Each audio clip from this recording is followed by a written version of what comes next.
Depois de um momento de adoração como esse, né? O tempo se instante passa de estarmos adorando e bendizendo o nome de Jesus. Vamos para esse tempo agora da ministração da palavra de Deus. Queria convidar você para nesse tempo, lembrar você que nós estamos participando de um culto. Então, mantenha a sua Bíblia aí perto de você, possamos fazer a leitura da Bíblia, né? Você ter toda a reverência em ouvir a palavra de Deus, não se ausentar da sua sala ou do quarto, seja onde você estiver agora, nesse momento, dedique-se apenas para ouvir a mensagem de Deus, aquilo que Deus tem para o meu e para o seu coração nessa noite. Amém? Eu quero pedir a você também, mais uma vez, e compartilhe, né, o link dessa transmissão com alguém aí, para que essa pessoa possa ser alcançada. Quem sabe você lembrou de alguém, até durante o culto, né? Lembrei de alguém que eu não mandei o link desse vídeo, né? Desse culto, para que ele escute nesse momento uma palavra que Deus tem ao seu coração. E nesse tempo, irmãos, temos que usar a tecnologia ao nosso favor, né? Para que muitas pessoas possam, assim como você também, ouvir a voz do Senhor. Vamos abrir no livro de Abacuque, capítulo de número 1. Nós, na última mensagem, falamos sobre o homem de Deus em crise, o profeta Abacuque. A semelhança dos dias que estamos vivendo, uma crise, ele também estava passando por uma crise.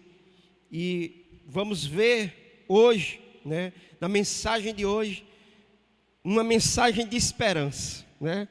E é interessante que esse texto que nós vamos ler, que está no capítulo 1, vamos fazer a leitura a partir do verso 12. O título que nós podemos dar a esse texto é A Esperança no Meio do Desespero. A esperança no meio do desespero. Diz assim, a partir do verso de número 12, acompanhe comigo. Senhor, Tu não és desde a eternidade, meu Deus, meu Santo. Tu não morrerás, Senhor. Tu não designastes essa nação para executar o juízo? Ó rocha, determinastes que ela aplicasse castigo? Teus olhos são tão puros que não suportam ver o mal. Não podes tolerar a maldade. Então por que toleras os perversos? Por que ficas calado enquanto o ímpio devora os que são mais justos que eles? Tomastes os homens como peixe, tornaste os homens como peixes do mar, como animais que são governados por ninguém. O inimigo puxa todos como anzóis, apanha-os em sua rede e nela os arrasta. Então alegra e exalta. E por essa razão oferece sacrifícios à sua rede e queima incenso à sua honra, pois a graça, a sua rede, vive em grande conforto e desfruta de iguarias. Mas continuará ele esvaziando a sua rede e destruindo sem misericórdia as nações? Oremos nesse momento. Querido Deus, eterno Pai, nós te damos graças, Senhor, pela Tua palavra. Pedimos que o Senhor fale aos nossos corações nessa noite. Ó Deus, que enquanto nós estivermos falando, Teu Espírito Santo esteja ministrando na vida de cada um, Pai. Torna o nosso coração numa boa terra, Senhor. Que a Tua semente, a semente da palavra, possa germinar e possa dar fruto. possa nos levar ao arrependimento e ao conhecimento do único Deus verdadeiro. Que a Tua palavra, Senhor, hoje revele a nós quem nós somos e quem o Senhor é, e nos leve, Senhor, a uma decisão favorável ao Senhor. Oramos assim no nome de Jesus. Amém. Graças ao Senhor. Amados, estamos num contexto onde ouvimos muitos desesperos, né?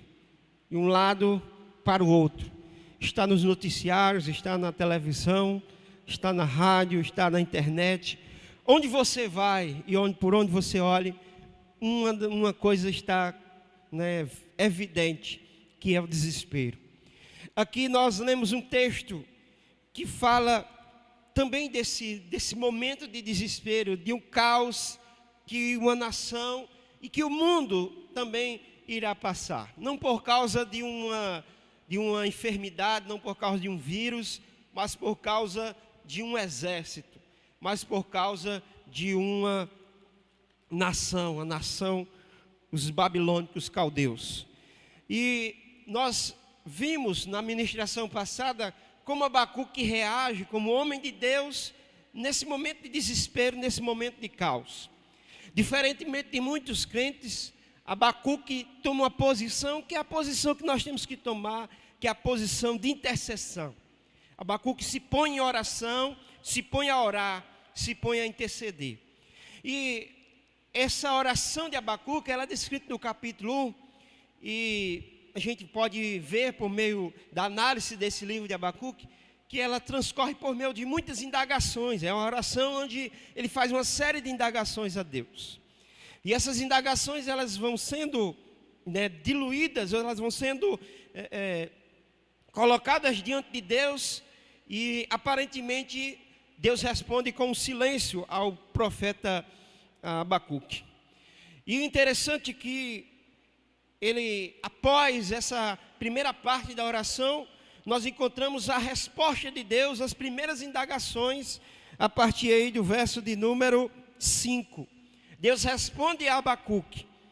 E o interessante, amados irmãos, é que se o profeta Abacuque já ficou perturbado com o fato de Deus estar em silêncio, diante da situação de caos e de desespero que estava, né, passando o mundo da sua época, imagine que o desespero dele ainda aumentou após Deus falar. Então, se o silêncio de Deus já causava perturbação no profeta e perplexidade, a fala de Deus gerou ainda mais, né, gerou algo ainda maior no profeta. O profeta ainda ficou ainda mais assustado, alarmado, perplexo com a resposta do Senhor às suas indagações.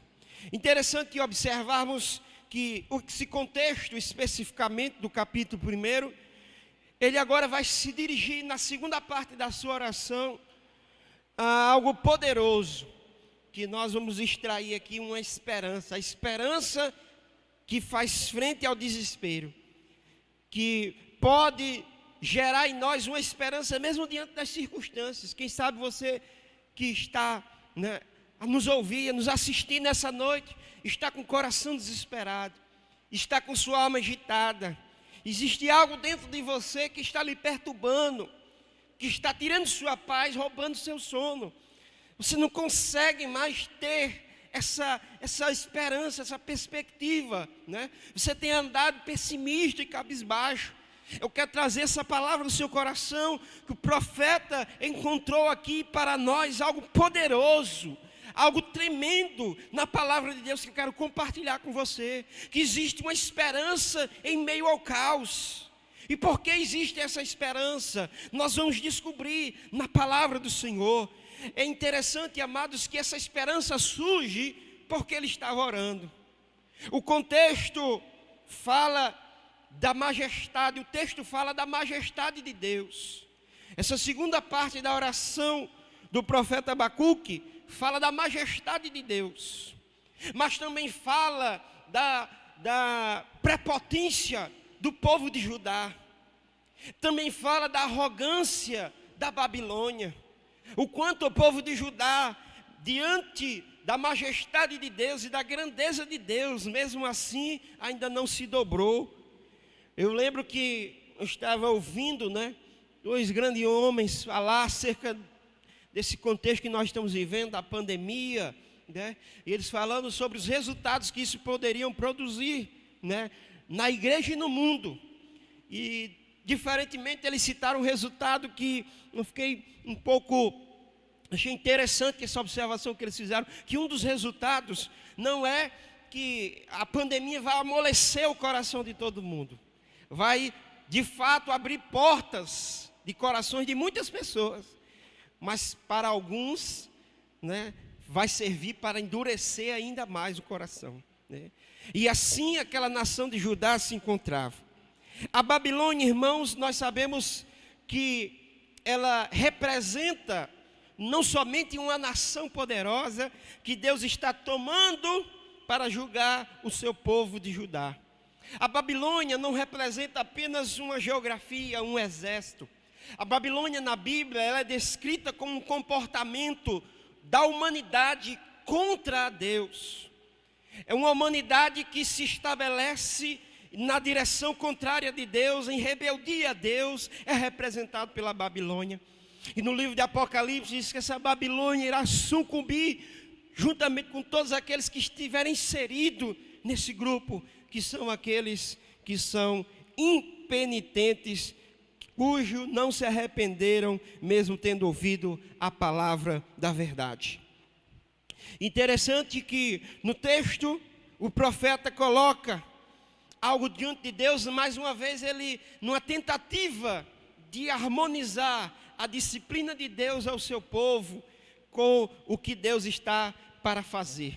Então, se no primeira parte Abacuque está angustiado por causa do silêncio de Deus, agora Abacuque está angustiado por causa da fala de Deus. Se no primeiro momento Abacuque está angustiado por causa da inação de Deus, porque Deus está parado, agora Abacuque está perplexo, está angustiado por causa que Deus vai agir e da maneira pela qual Deus vai agir. Bendito e exaltado seja o nome do Senhor. Nós vamos, portanto, entender nesse texto algumas verdades. Louvado e engrandecido seja o nome de Jesus. Vamos para aqui que o ventilador aqui não está ajudando. Louvado seja Deus. Diz aqui no capítulo de número 1, versículo de número 12, que Abacuque agora começa a fazer uma série de perguntas, a Deus. E nessas perguntas ele revela algo poderoso para nós, que eu queria compartilhar com vocês nessa noite. Bendito seja o nome do Senhor. Ele começa dizendo assim no verso 12: Senhor, Tu não é desde a eternidade, meu Deus, meu santo, Tu não morrerás. Senhor, Tu designastes essa nação para executar o juízo, ó rocha, determinastes que ela aplicastes o castigo. Abacuque aqui revela uma esperança, e essa esperança, amados irmãos, ela só pode ser gerada no nosso coração quando nós entendermos o que Abacuque entendeu. Qual foi a primeira coisa que Abacuque entendeu? Abacuque entendeu que para que possamos ter esperança em meio ao desespero, nós precisamos conhecer quem é Deus. Quem é Deus? Quem é Deus para você, meu irmão? Quem é Deus para você, minha irmã? Quem é Jesus? Certa vez Jesus fez essa pergunta para os seus discípulos: quem vocês dizem que eu sou? E os discípulos disseram assim: Senhor, o povo está dizendo aí que você é um dos profetas, E aí Jesus foi mais diretivo e disse: e vocês aí? O que dizem que eu sou? E aí Pedro foi tomado pela revelação divina e disse: Tu és o Cristo, o Filho do Deus vivo. Então eles tinham exatidão e sabiam de fato quem Deus era. E aqui, amados irmãos, é a primeira coisa que eu queria compartilhar com você. Se você quer ter esperança, se você quer vencer o desespero, se você quer vencer essa situação de caos, se você quer vencer o medo, se você quer vencer todas as lutas, todos os gigantes que se impõem contra você neste momento, neste tempo, saiba e busque conhecer quem é Deus, porque isso faz a diferença. Diz o texto, amados irmãos, que Abacuque sabia quem era Deus. E algumas coisas ficam claras para Abacuque.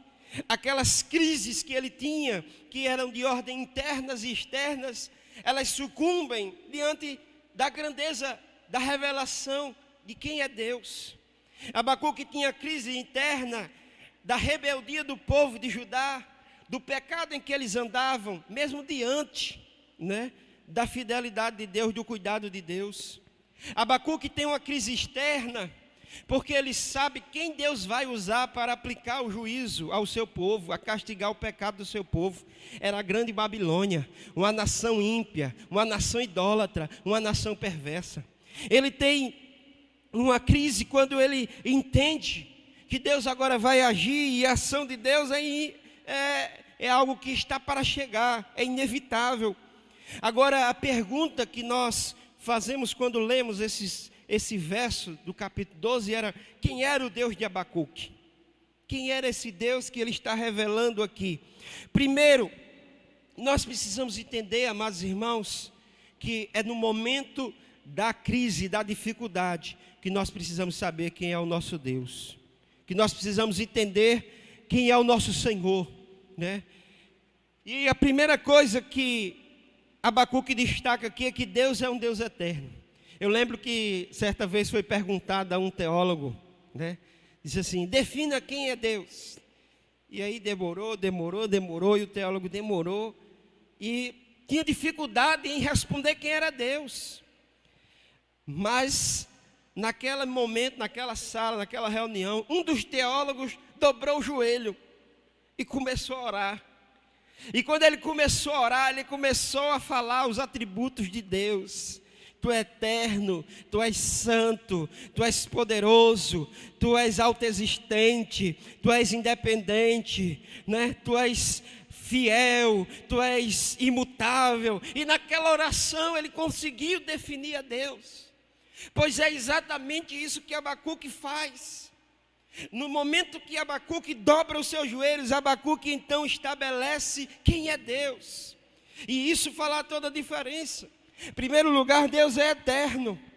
Dr. Martin Lloyd-Jones, ele vai dizer que o Deus a quem adoramos, Ele é o Deus que precede a história. E Ele é o Deus que criou a história. Por que em meio ao caos, em meio à desgraça, em meio a essa pandemia, pastor, eu posso ter esperança? Porque Deus é eterno. Porque Deus, Ele é o Criador da história. Se Deus está no controle da história, então nós não podemos ter medo, nós não podemos andar desesperado, mas pelo contrário, nós podemos ter esperança que Ele fará sempre o que é bom para mim e para você. Segunda coisa, ele entende que Deus é imutável. E essa característica é maravilhosa na parte de Deus, porque a imutabilidade de Deus faz com que Deus permaneça com a sua palavra. Jesus disse que um dia vai voltar para buscar a sua igreja. Pastor, é possível que Jesus não volte mais? Não, porque Ele não muda, Deus é imutável. Deus, uma vez dando a palavra, Ele é fiel para cumprir. Se Ele disse que vai voltar, Ele vai voltar. Se Ele disse que está conosco todos os dias, Ele está conosco.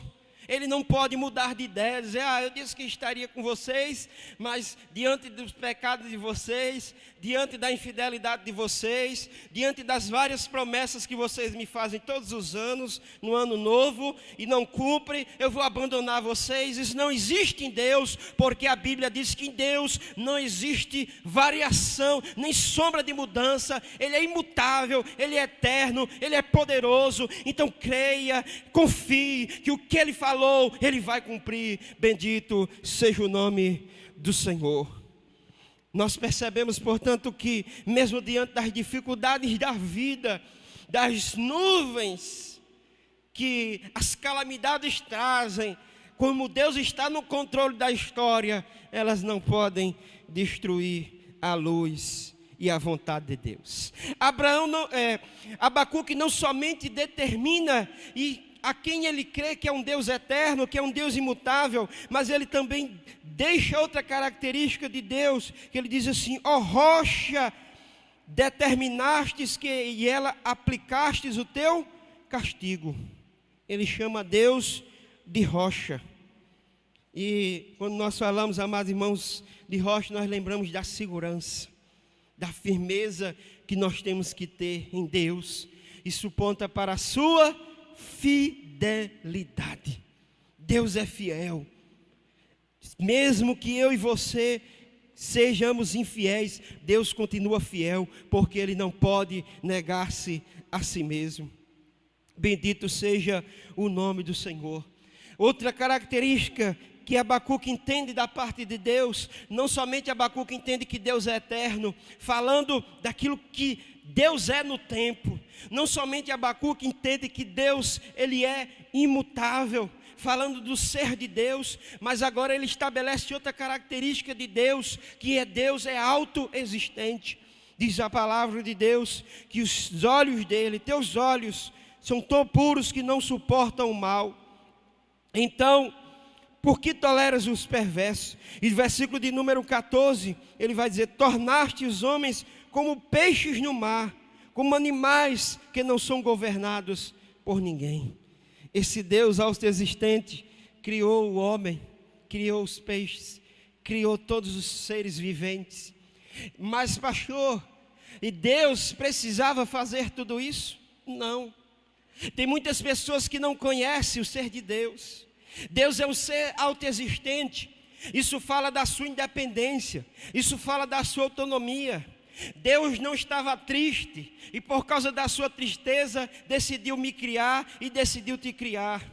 Tem muita gente que não tendo a noção exata de quem é Deus, né? Diz: eu não vou mais para a igreja, eu vou deixar de ser crente, eu vou deixar de ler a Bíblia, eu vou deixar de louvar a Deus. E então Deus vai ficar triste, Deus vai chorar, né? Deus vai de alguma forma se mover. Deus é autoexistente. Ele não precisa do meu louvor, Ele não precisa do teu louvor, Ele não precisa da minha adoração, Ele não precisa da tua adoração, Ele não precisava de mim, Ele não precisava de você, Ele não precisava de ninguém. A Bíblia Sagrada diz que Ele era antes da eternidade, que Ele é autoexistente, que como Ele fala por meio do profeta Isaías: antes de mim não existiu Deus, e depois de mim também não haverá Deus, porque eu sou o que sou, eu sou o Senhor. Eu perpasso todas as coisas, eu sou autossuficiente. Bendito seja o nome do Senhor. Mas sabe por que eu e você podemos glorificar? Você sabe por que eu e você podemos louvar, adorar e bendizer o nome desse Deus? Porque mesmo na sua autossuficiência, mesmo na sua autoexistência, mesmo no seu todo domínio e poder, Ele determinou se relacionar comigo e com você. Ele assim quis que eu e você pudéssemos nos alegrar. Ele nos criou para que eu e você pudéssemos louvar, adorar e bendizer o nome de Jesus. Ele nos fez para que fossemos criaturas dele, para que possamos com nossa vida glorificá-lo, e essa é a nossa razão de existir. Então, se você que me ouve nessa noite, sendo criado por Deus, ainda não entendeu a sua razão de existir, a razão de você estar aqui, eu quero dizer para você que Deus te criou, mesmo não necessitando assim fazê-lo, para que você o adorasse, para que você andasse com Ele, vivesse com Ele, estivesse com Ele em sua morada, para a glória e para todo sempre. Bendito seja o nome de Jesus. Deus, Ele é eterno, Ele é imutável, Ele é autoexistente, Ele é a nossa rocha, mas Ele é santo. Diz o verso de número 13: os teus olhos são tão puros que não pode ver e suportar o mal. Aqui Abacuque está certo. Ele entende quem de fato Deus é. Deus é santo. E a santidade, amados irmãos, em Deus fala da sua justiça. Aponta para a sua justiça. Isso é interessante. Porque um Deus santo não suporta e não tolera o pecador. Deus não suporta o meu e o seu pecado. E lembro que uma vez eu fui evangelizar na casa de um cidadão, e o cidadão olhou para mim e disse: rapaz, que Deus é esse seu Deus? Que Deus é esse seu Deus? Como é que pode? As desgraças que estão acontecendo em Brasília, corrupção, gente se dando de bem, roubando o povo, gente morrendo nos hospitais porque é roubado a verba que iria para os hospitais, gente morrendo por causa da violência, porque a verba que ia para a polícia sendo desviada, e tudo isso eles de boa. Cadê a justiça de Deus? E Deus existe, por que Ele não chega com a sua intervenção e com a sua justiça? E eu disse para ele: sabe por quê? Deus é justo justamente. Engana-se você que na justiça de Deus alguém se desvia, alguém passa reto. Engana-se você que diante da justiça de Deus alguém titubeia, alguém engana-se. Alguém engana Deus, porque a palavra de Deus diz: Deus não se deixa escarnecer. É tolo aquele que pensa que pode levar uma vida a despeito de Deus, uma vida de malandragem, uma vida de erro, uma vida de prostituição, uma vida de violência, uma vida de desgraça, e vai ficar impune, e o salário não vai vir, e as consequências não vão vir. Engana-se, porque a Bíblia diz que o salário do pecado é a morte. A Bíblia diz que Deus tem paciência, é longânimo, mas Deus age com justiça, de tal maneira que nenhum pecado que eu cometo e que você comete passará impune. Deus conhece e Deus julga. Pastor, prove isso. Eu provo. A Bíblia Sagrada diz que o primeiro que assim tentou dar um jeitinho: não, mas Deus é amor, né?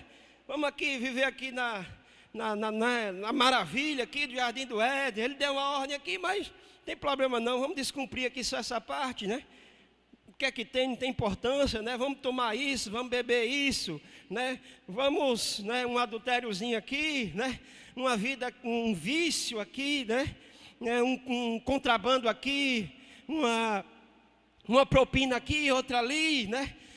Não tem nada a ver, Deus não está vendo, né? Talvez pensaram assim, de repente Deus veio e perguntou, né? Onde é que você está, rapaz? Onde é que vocês estão? E a Bíblia diz que a sentença de Deus sobre Adão e Eva foi expulsá-los do jardim. E talvez você não esteja satisfeito com isso. A palavra de Deus também diz que outra vez o mundo, a nação, o povo, o mundo se voltou contra Deus.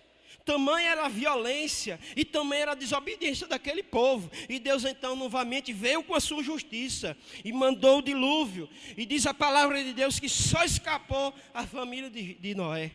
E talvez você não se dê por satisfeito e diz: mas pastor, e a Bíblia Sagrada vai falar, né?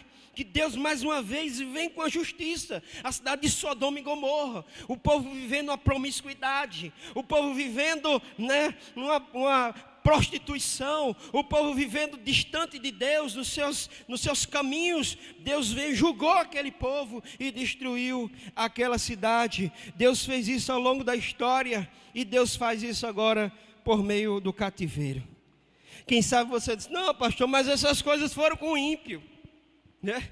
E o cativeiro babilônico agora é com o povo de Deus. E nos anos 70 Deus levanta o general Tito, cerca Jerusalém e não fica pedra sobre pedra naquele lugar. Também é sobre o povo de Deus. Deus, Ele é santo e Ele não tolera o pecado. Então seja qual for o pecado que você tenha cometido nessa noite, coloque-se diante de Deus, coloque a sua vida diante de Deus, peça perdão a Ele, para que Ele lhe perdoe e você, no nome de Jesus, não tenha consumido, né, totalmente e eternamente pelo pecado que tão de perto nos rodeia. Deus, Ele é soberano. Abacuque entende a soberania de Deus porque Ele está no controle. Ele diz assim, verso de número 15: e os inimigos puxa todos com anzóis, apanha na sua rede, e nela os arrasta. Então alegra-se e exulta. Por essa razão oferece sacrifícios à sua rede, queima incensos e à sua honra, e pôs graças à sua rede, vive grande conforto e desfruta de iguarias. Mas ele diz: mas continuará ele esvaziando a sua rede e destruindo sem misericórdia as nações, se referindo à grande Babilônia. Aqui, amados irmãos, nós entendemos a soberania de Deus. Abacuque entende como Deus vai usar aquela nação para disciplinar o seu povo. Eu quero terminar dizendo que esse Deus soberano, que esse Deus eterno, que esse Deus imutável, que esse Deus autoexistente, que esse Deus fiel, Ele é também um Deus pessoal. Ele é também um Deus que se revela. Porque para os ateus, Deus não existe. Para os agnósticos, Deus não pode ser conhecido. Para os panteístas, né, Deus não é transcendente. Para os deístas, Deus não é imanente. Mas para os crentes na pessoa de Jesus Cristo, Deus é o nosso Deus. Para Abacuque, o que fez com que Abacuque tivesse esperança é saber que Deus é o Deus que se revela, é o Deus que se relaciona, é o Deus pessoal, é o Deus que está na sua casa, é o Deus que está com você, é o Deus que conhece a sua história, que conhece a sua vida, é o Deus que espera uma atitude da minha e da sua parte de arrependimento. Por cerca de 40 anos, o profeta Jeremias clamando aquele povo para que eles se arrependessem, mas eles deram as costas para Deus, e por isso veio o juízo de Deus sobre as suas vidas. Eu não sei por quanto tempo você escuta a mensagem do Evangelho e ainda assim, ainda não entregou a sua vida a Jesus. Quem sabe este é o tempo. Escute a trombeta de Deus que te chama ao arrependimento, para que a vara do juízo, da disciplina dele não venha sobre a sua vida e se cumpra na sua vida aquela frase que todos nós conhecemos: quem não vem pelo amor, vem pela dor. Louvado seja o nome de Jesus. Abacuque entende: tu és o meu Deus. Deus não é somente um Deus imanente, um Deus que está aqui conosco e que come em nossa mesa, mas Ele também é um Deus transcendente, um Deus que perpassa todas as coisas, que é maior do que a sua criação e maior do que o universo. Segunda coisa que Abacuque percebe, que fez com que ele tivesse esperança, não foi somente aquele tempo, ou aquele momento onde ele ora a Deus, revelando quem Deus é. Mas o que gera esperança também no coração do profeta é porque ele faz algo terapêutico, ele desabafa diante de Deus. Meu Deus, o Senhor é eterno, mas nós não morreremos, né? Ou vamos morrer? Meu Deus, estamos em apuros. O mal, o Senhor não pode ver o mal, mas o mal está vindo sobre nós, Senhor. Meu Deus, tu vai tomar esse povo como peixes. Nabucodonosor lançará uma rede e os levará como peixes cativos para uma terra estranha. Ele agora está desabafando. Mas eu quero dizer para você que no momento da crise, o desabafo é terapêutico e é libertador. E Deus nos chama a desabafar. E isso é importante, falarmos o que está dentro da nossa alma, do nosso coração. Nós temos trabalhado isso nos nossos pequenos grupos, no que nós chamamos de solicitação de contas. É quando nós falamos do que está dentro de nós, do que está dentro do nosso coração. Nós paramos com as nossas palavras religiosas, genéricas, que dizemos uns aos outros. É algo até que já foi formulado na nossa educação. Quando perguntamos a alguém: como é que você vai? Geralmente tudo bem, mas não está nada bem. Está tudo errado. Está tudo errado em casa. Está tudo errado com os filhos. Está tudo errado com a família. Está tudo errado com as finanças. Está tudo errado com a saúde. Está tudo errado em várias áreas. As coisas não estão bem. Mas a gente, para cumprir, né, o politicamente correto, a gente está bem. Vou bem. Mas está tudo mal. E Abacuque aqui, irmãos, entende que diante de Deus não adianta se esconder. Tem que rasgar mesmo a alma, tem que rasgar mesmo aquilo que está dentro do coração. E então ele fala para Deus. A situação é essa. E Deus gosta disso, sabe por quê? Eu vejo nas Escrituras. Porque a Bíblia Sagrada diz, amados irmãos, que Agar está lá no deserto. E Deus vai lá onde ela está e diz: Agar, o que é que você tem? O que é que você tem, Agar? Eu sou contigo. Pare de chorar. Nem você vai morrer, nem um menino. Pare de chorar. Nem você vai morrer, nem um menino. Pare de chorar, porque nem você vai morrer, nem um menino. Bendito seja o nome do Senhor. Confie em Deus, porque você não vai perecer, nem o seu filho vai perecer. Eu tenho guardado, eu tenho cuidado, eu tenho colocado as minhas mãos sobre a vida dele. Não temas, porque eu sou teu Deus e eu sou também o Deus dele. Deus também chega para Elias, que está lá na caverna, depressivo. Eu quero morrer, não tem mais jeito para mim não. Quem sabe você disse isso hoje. Eu quero morrer, eu não aguento mais essa situação, não aguento mais essa vida, eu não aguento mais esse momento, eu não aguento mais viver assim. Quem sabe vocês disseram isso para Deus. Deus chega lá para Elias e diz: Elias, o que é que você está fazendo na caverna? Por que que você está aqui, Elias? Ora, Deus sabia por que Elias estava ali, sim ou não? Deus sabe. Por que ele perguntou, se ele sabe? Da mesma forma, por que ele está perguntando a você? Se ele sabe como é que você está passando. Sabe por que ele está perguntando? Sabe por que ele perguntou a Elias? Porque ele queria que Elias colocasse o que tem dentro dele para fora. Queria que Elias fizesse de Deus um fiel conselheiro, alguém em que possamos derramar nossa alma. Derrame a sua alma diante de Deus nessa noite, porque Ele vai te ouvir. A Bíblia Sagrada vai nos falar que Deus ouve, que Deus nos cura por meio do desabafo. Jesus chega para Pedro e diz assim: Pedro, tu me amas? Por que aquela pergunta, se Jesus já sabia? Porque Pedro precisava falar. Quem sabe você está me ouvindo nessa noite, mas você tem guardado tudo que está dentro do seu coração. Isso tem detonado a sua vida, isso tem detonado a sua alma. Mas essa noite é noite de falar. É noite de falar para Deus. É noite de falar para o próximo. É noite de contar, de ser sincero com as pessoas que estão ao seu lado. Abacuque está em crise. E aquilo gera uma dúvida. E aqui eu quero fazer uma diferença antes de terminar entre dúvida e incredulidade. A dúvida, todos nós temos. E por causa da dúvida fazemos perguntas a Deus. Por causa da dúvida desabafamos com Deus. Deus, por que está demorando tanto? Por que o Senhor me prometeu? Por que já faz 2 anos? Por que já faz 3 anos? Por que essa situação não muda? Por que o marido? Por que o filho? Por que a casa? Por que esse emprego? Por que... Fazemos várias perguntas a Deus e a dúvida existe. Será que o Senhor mesmo vai agir? Será que o Senhor vai fazer o que me prometeu? Isso é a dúvida.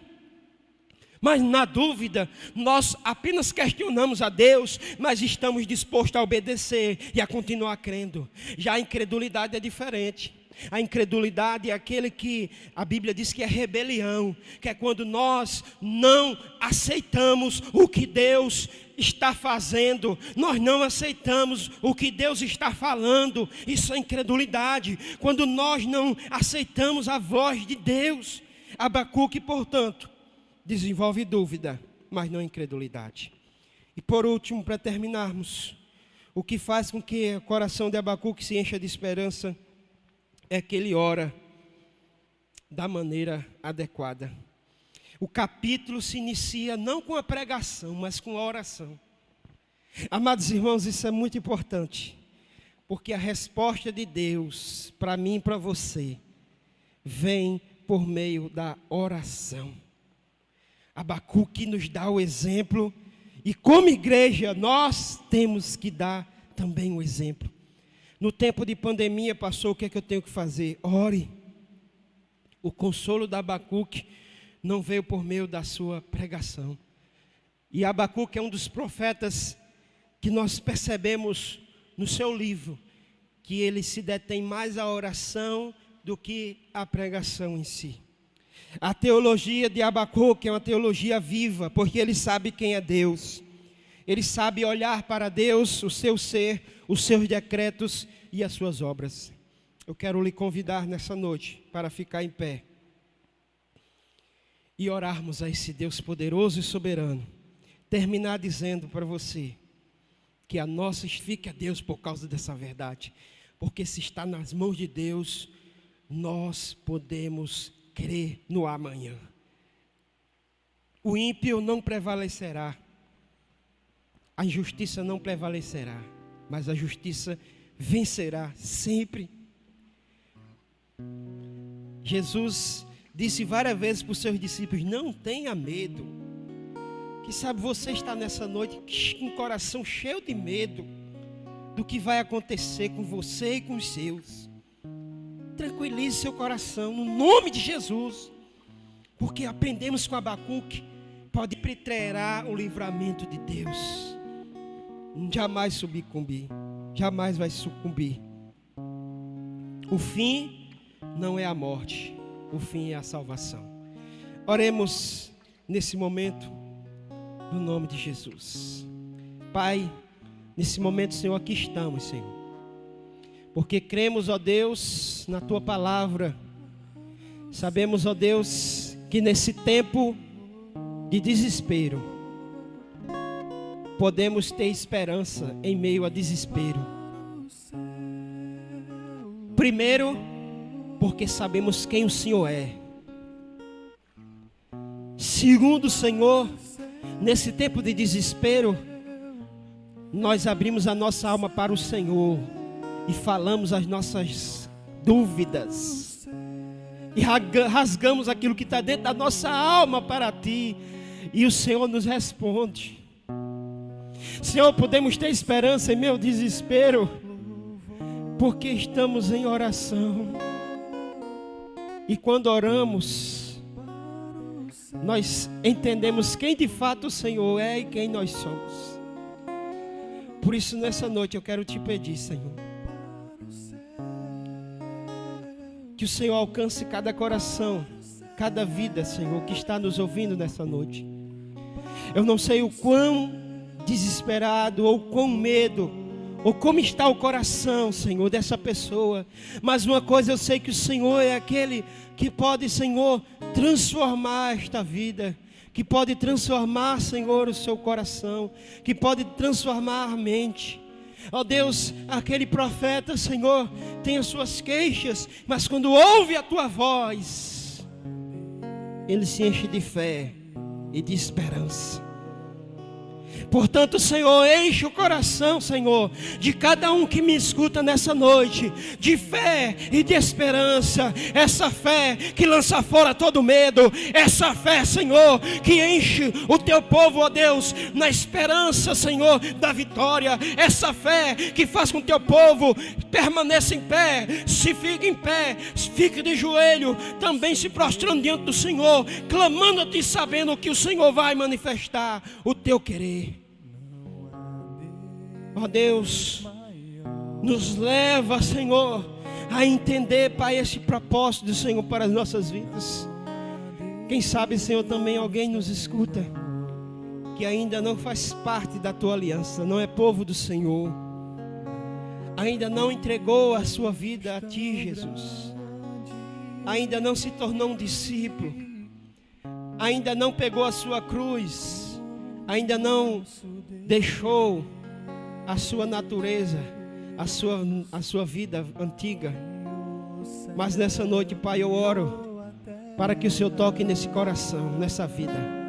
Nós como igreja oramos, Pai, para que o Senhor alcance esse coração, que todo medo, que todo desespero caia por terra, que toda a história e que todo o plano que o diabo fez na sua vida, de toda a escravidão que ele impôs a você durante anos, no vício das bebidas, no vício das drogas, na prostituição, na escravidão que o pecado impõe ao homem sem Jesus, que nessa noite você seja liberto pelo poder do nome de Jesus e entregue a sua vida a Ele como o único Salvador.